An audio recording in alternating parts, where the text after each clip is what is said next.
Ireland today feels like the beginning of a big adventure, I'm sure, does it? Yeah, it does really. It's finally arrived, and I think everyone's looking forward to it. The players are. It's very early to say yet, but they seem in very good form and good spirits. Some of them obviously carrying over a few problems from club football problems, psychological problems more than anything else. But I think after with a day or two's training, I think just all concentration on the Euros. You've reduced the 35-man squad slightly, I suppose. There's a few players on standby. Is that difficult? Well, I think I maybe jokingly said that it never really a problem at club level because we're dealing with players on a day-to-day basis.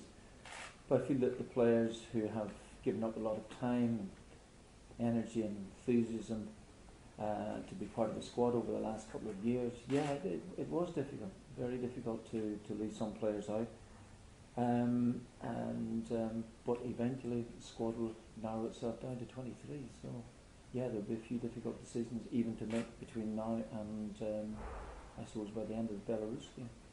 Callum O'Dowda stayed in this squad, so I think you're supposed to look at him today. How did he go? Yeah, that was exactly why I've been impressed with him at under 21 level, and I just wanted for him to have a look at if with a little bit of luck he's the future of the Republic of Ireland national side, hopefully over the next decade, that if he's brought into India's squad, maybe for the World Cup qualifying games, perhaps, obviously it's a bit of progress to make, but it'd be nice to know that he wouldn't feel daunted by it. So yeah, and during the course of the week we'll get a chance to have a little look at him.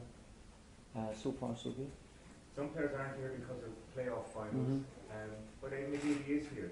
Yeah. Is there something to I think that Aidan, as was told, I think that at some stage or another you speak to Aidan on this, but I think that he and the manager decided for one reason or another that he wasn't going to be participating in the final, and so if that's the case, he might as well come with us. The rest you will have to imagine what the situation may have been. So that's as much as I know. If I bring you right back to the start of the qualifying campaign, though, the game against Georgia and his extraordinary skill and goal, and he's been such an important part of us getting the European Championship finals. But it's a big week for him now, isn't it? Of course, yeah. I think that he wouldn't be alone in that. But yeah, it is extraordinary that how things develop over a course of a season, 2 seasons. He's played a big part in us. Those goals he scored against Georgia were every bit as important as Shane Long's goal against Germany, as John Walters' goals, and so yeah. But in fairness to him, I think with the Euros in mind, he made the decision to go out on loan. He could have gone to a number of clubs, and if for one reason or another something has developed over the last couple of weeks that he's not going to be part of Sheffield Wednesday, well, that's the case. But at least he took the gamble in going out, and because I think he always wanted to play in the Euros. Do you think you'll have to work on his confidence this week? I think working in Aidan's confidence, I think he's got plenty of that. Yeah, I think I do take your point. I think that for one reason or another, I think not being involved in the playoffs would be disappointing to him. That's an opportunity to play at Wembley as well too. And as I say, for whatever reason between he and the manager, the manager's decided not to pick him. So I think I do take your point. I think confidence will be affected somewhat. And finally, for me, just on Shay Given, I suppose he's coming back to fitness at a good time. He got another game under his belt. Would you be confident that he's okay? I think so. And we've again an important week for him as well too. I think that he has had a program of fitness now that was developed with those people at Stoke, and it's fine, and that's something he wants to follow. And but he seems fine, and this morning Shay's up for it anyway.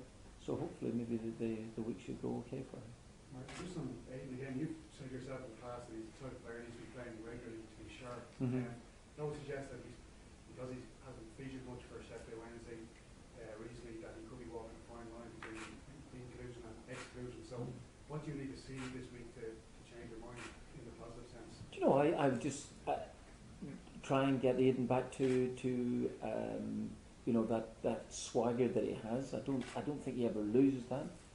As Tony mentioned there, I think that the idea of confidence maybe would be a bit affected if you thought that you know, that you felt that you've gone out on loan, you wanted to be part of that team, and it wasn't going to happen. So yeah, he would need that confidence built again. He'd need that wee bit of swagger, which again I don't think he loses, but maybe just that some occasionally is hidden under a bushel.